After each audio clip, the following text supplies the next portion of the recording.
Hello, അപ്പോൾ ഇതേ കല്യാണത്തല്ലേന്ന് കണ്ടപ്പോൾ എല്ലാവരും ഇട്ടിട്ടുള്ള ഫുഡൊക്കെ കഴിച്ച് തുടങ്ങുള്ളൂ കേട്ടോ. പാർസ് ഇപ്പോൾ നടപ്പുണ്ട്, ഇപ്പോൾ അടുക്കളയിൽ എൻ്റെ അമ്മ എന്തൊക്കെയോ ചെയ്യുന്നുണ്ട്, അച്ഛമ്മ ഇങ്ങനെ നടക്കുന്നുണ്ട്. അപ്പോൾ മണവാട്ടിയാണെങ്കിൽ പുറകിൽ മുഖത്ത് എന്തൊക്കെയോ ടച്ചപ്പൊക്കെ ചെയ്തുകൊണ്ടിരിക്കുകയാണ് കേട്ടോ, അവളുടേതായ എന്തൊക്കെയോ പാക്കുകൾ. അപ്പോൾ അതെ ഞാനിങ്ങനെ ഫോട്ടോ കൊണ്ട് വന്നാണ്ടപ്പോൾ ആളിങ്ങനെ പുറകിലോട്ട് പോകാൻ കേട്ടോ. ആൾ നേരെ ഹാളിത്തെ മിററിലോട്ടാണ് പോണത്. അപ്പോൾ ഞാൻ ഇത് കഴിഞ്ഞിട്ട് ഞാൻ നേരെ അങ്ങോട്ട് തന്നെയായിട്ട് പോയത്. കാരണം അതിപ്പോൾ പണിതാണ് ഈ മിറർ എന്ന് പറയുന്നത്. നല്ല രസമുണ്ട് ഫോട്ടോസൊക്കെ എടുക്കാനായിട്ട്. നല്ലൊരു ലൈറ്റൊക്കെ ഇട്ടിട്ട് സെറ്റപ്പൊക്കെ ആക്കി ഇപ്പോൾ നല്ല അടിപൊളിയായിട്ടുണ്ട്. അങ്ങനെ അവൾ ഫോണിൽ നോക്കി എന്തൊക്കെയോ ചെയ്തിരിപ്പുണ്ട്. നമ്മുടെ വാരസാണെങ്കിൽ ചുമ്മാ കാണികളൊക്കെ നമ്മുടെ ഇന്നലത്തെ ബ്രൈറ്റ് ടു ബിയുടെ ബലൂൺസാണ് ഇട്ടത്. അങ്ങനെ അതെ നമ്മുടെ കുഞ്ഞാവേണമെങ്കിൽ അവളുടെ പാപ്പൻ്റെ മക്കൾക്ക് മൈലാഞ്ചി ഒക്കെ ഇട്ട് സെറ്റ് ചെയ്ത് കൊടുത്തിട്ട് അത്യാവശ്യം കുഴപ്പമില്ലാണ്ട് അവൾ മൈലാഞ്ചി ഇടും കേട്ടോ. എനിക്കൊരു കയ്യിലിട്ടെന്ന അവളാണ്. അപ്പോൾ നമ്മുടെ വാറൂസ് ചുമ്മാ ബലൂൺസൊക്കെ പിടിച്ച് അങ്ങനെ തന്നെ നടപ്പുണ്ട്. അങ്ങനെ അതേ ആൾക്കാരൊന്നും എത്തിയിട്ടില്ല കേട്ടോ, കാലത്തായതുകൊണ്ട് കുറച്ച് കഴിഞ്ഞപ്പോഴാണ് ആൾക്കാരിങ്ങനെ വന്നിട്ടുണ്ടെങ്കിൽ. പിന്നെ എൻ്റെയും പാറൂസിൻ്റെ കുളിയൊക്കെ കഴിഞ്ഞിട്ടുണ്ടായിരുന്നു. അങ്ങനെ അത് എൻ്റെ മുടി ഉണങ്ങിയപ്പോൾ നല്ല ഭംഗിയിൽ സ്മൂത്ത് സിൽക്കായിട്ട് കിടക്കണ്ടായിട്ട് ഞാൻ മുട്ട കുറച്ച് ആളായിട്ട് ഇപ്പോൾ അപ്ലൈ ചെയ്യാൻ തുടങ്ങുന്നുണ്ട്. എന്തെങ്കിലുമൊക്കെ ഫംഗ്ഷൻ വരുമ്പോൾ നല്ല രസമുണ്ട് മുട്ട അപ്ലൈ ചെയ്താൽ. പിന്നെ നമ്മൾ അതൊക്കെ കഴിഞ്ഞിട്ട് അവളുടെ തറവാട്ടിലോട്ട് അട്ടിക്കുള്ളത് ഞാനും കുഞ്ഞാവി. ഇത് അവരുടെ മേമയാണ് കേട്ടോ, അച്ഛൻ്റെ ആങ്ങളുടെ ഭാര്യ. അപ്പോൾ അത് അത്യാവശ്യം ആൾക്കാരൊക്കെ വന്നു തുടങ്ങിയപ്പോൾ അവളത് പുടവയ്ക്കുള്ള ഡ്രസ്സൊക്കെ ഇങ്ങനെയൊക്കെ. അപ്പോൾ ആദ്യം അവൾ സെറ്റ് മുണ്ടാണ് ഇട്ട് കൊടുക്കാൻ ഉദ്ദേശിക്കുന്നത്. പിന്നെ ഇത് ഹൽദിയുടെ ഡ്രസ്സാണ്. ഹൽദി ഡ്രസ്സ് തയ്ച്ചിട്ടേക്കും ആൾ ഇട്ട് നോക്കിയാണ്. അപ്പോൾ ആൾ പുടവയ്ക്ക് ഇത് തന്നെ ഇടാമെന്ന് ചോദിച്ചു. പിന്നെ ഞാൻ പറഞ്ഞു തന്നൊരു കാര്യം ചെയ്യും, സേവ് ദ ഡേറ്റിൻ്റെ ഡ്രസ്സാണ് കേട്ടോ അവളുടെ. ഇത് സേവ് ദ ഡേറ്റിൻ്റെ പാവാടയും ഹൽദിയുടെ ടോപ്പും കൂടി ഇടാൻ പറഞ്ഞു. അങ്ങനെ അവൾ അത് ഇടാൻ തീരുമാനിച്ചു. അങ്ങനെ 4-5 മണിയായപ്പോൾ നമ്മുടെ പുടവയും കൊണ്ട് ആൾക്കാർ തന്നെ സമയമായിട്ട്. അപ്പോൾ ഞാനും പാർസൊക്കെ ഒരുങ്ങി. ഇപ്പോൾ ഹൽദി ഇത് കഴിഞ്ഞിട്ട് നടത്തുന്നുണ്ട്. ഞങ്ങളെല്ലാവരും മഞ്ഞ ഡ്രസ്സ് തന്നെ ഇട്ടിട്ടത്. കുഞ്ഞാവേ അതെ ഞങ്ങളപ്പോൾ മഞ്ഞ തന്നെ ഇട്ടു. പിന്നെ ആ മിററിൻ്റെ ഇരുന്ന് കുറച്ച് അങ്ങാടി ഇങ്ങോട്ട് പോസ്. അപ്പോൾ ആളിത് അവിടെ സ്റ്റെയറിൻ്റെ ഇരുന്ന് കുറച്ച് ഫോട്ടോസൊക്കെ എടുത്തുകൊണ്ടിരിക്കട്ടെ പുറകിൽ നിന്നിട്ടും. പിന്നെ ഇത് നമ്മുടെ ശ്രീകുട്ടി ചേച്ചിയുടെ വീടാണ്. നമ്മുടെ ഞാൻ പറഞ്ഞില്ല യൂട്യൂബിൽ കുറച്ച് ഫെയിമുള്ളത്. അപ്പോൾ ആളുടെ ഹസ്ബൻഡിൻ്റെ വീടാണിത്. അപ്പോൾ ഞങ്ങൾ അവിടെ നിന്നിട്ട് കുറച്ച് ഫോട്ടോസ് വീഡിയോസൊക്കെ എടുക്കുന്നുണ്ട് മണവാട്ടിയൊക്കെ ആയിട്ട്.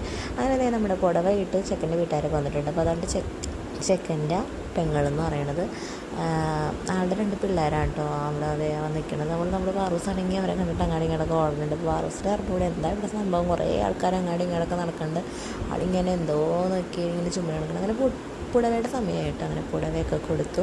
പിന്നെ കുറച്ച് ഫോട്ടോസും കാര്യങ്ങളൊക്കെ ആയിട്ട് അവരുടെ ഫാമിലീസൊക്കെ ആയിട്ട് എടുക്കാൻ എന്നിട്ട് പിന്നെ മണവാട്ടി മാത്രമൊക്കെ ആയിട്ട് കുറച്ച് ഫോട്ടോസും പിന്നെ അനിയത്തിയൊക്കെ ആയിട്ട് എടുത്തായിരുന്നു. അപ്പോൾ എനിക്കാണെങ്കിൽ ഒരു ഫോട്ടോസ് കൊടുക്കാൻ ഒന്നിനും പറ്റുന്നുണ്ടായിരുന്നില്ല ഗൈസ്, എൻ്റെ കുരിപ്പ് കാരണം. ഞാൻ ഒരുപാട് എക്സ്പെക്റ്റ് ചെയ്ത കല്യാണമായിരുന്നു. പക്ഷേ എൻ്റെ എക്സ്പെക്റ്റേഷനൊക്കെ വെറും പാളിച്ചയായിരുന്നു. വെറും പാളിച്ച.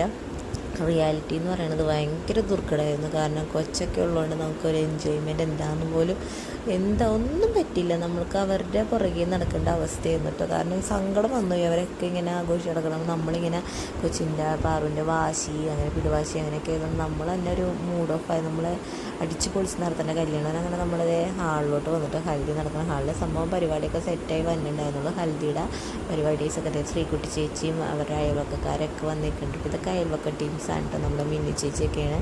അപ്പോൾ ഞങ്ങൾ വീഡിയോ എടുക്കാനായിട്ട് ആൾ ഓടിക്കളഞ്ഞു കിട്ടും.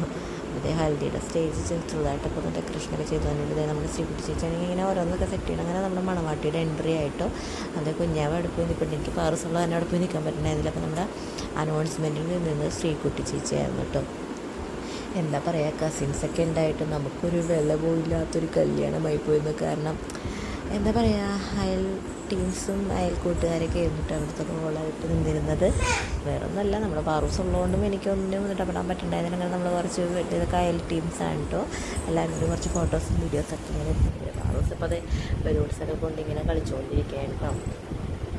അങ്ങനെ നമ്മളെല്ലാവരും അവിടെ നിന്ന് ഫാമിലി, എൻ്റെ അമ്മയും ആൻറ്റിയും പിന്നെ നമ്മുടെ അനിയത്തിയും നാത്തൂനും ഒക്കെ ആയിട്ട് കുഞ്ഞാവൊക്കെ ആയിട്ട് ഇങ്ങനെ കൊണ്ടുവന്നിട്ടുണ്ട്. അപ്പോൾ ആ ഒരു സ്റ്റേജിൽ അങ്ങോട്ട് ഇങ്ങോട്ടൊക്കെ നടക്കുന്നുണ്ട്. അപ്പോൾ വിഷുവിനായിട്ടാണ് എനിക്ക് ആ വീഡിയോ എടുത്തത്. അങ്ങനെ അത് കഴിഞ്ഞ് നമ്മൾ ഫുഡ് കഴിക്കാൻ കയറിയായിരുന്നു കേട്ടോ.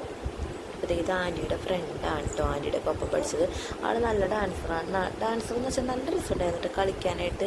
കളിക്കണം കാണാനായിട്ട് എന്താ പറയുക, ആ ഒരു പ്രായത്തിലും ആ ചേച്ചിയുടെ എനർജി എന്ന് വെച്ചാൽ അടിപൊളിയായിരുന്നു. ആൾ നല്ലോണം കളിക്കുന്നുണ്ടായിരുന്നു കേട്ടോ. അടിപൊളിയായിരുന്നു വെച്ചാൽ അടിപൊളി. നമുക്കൊന്നും ഇങ്ങനെ കളിക്കുമ്പോൾ ഞാനൊരു റീൽ എടുക്കാൻ വേണ്ടി തന്നെ കളിക്കുമ്പോൾ എനിക്ക് ശരീരം വഴങ്ങാറില്ല കേട്ടോ. നമ്മളിങ്ങനെ എല്ലാം കഴിഞ്ഞു, പരിപാടിയൊക്കെ കഴിഞ്ഞു. ഞങ്ങൾ വീട്ടിൽ പോകാനൊക്കെ ഇരിക്കും. അപ്പോൾ ഞങ്ങൾ ഇന്ന് രാത്രി വീട്ടിലോട്ട് വരാമെന്ന് ചോദിച്ചാൽ അങ്ങനെ കാറൊക്കെ റെഡിയാക്കി ഞങ്ങൾ അവിടെ നിന്ന്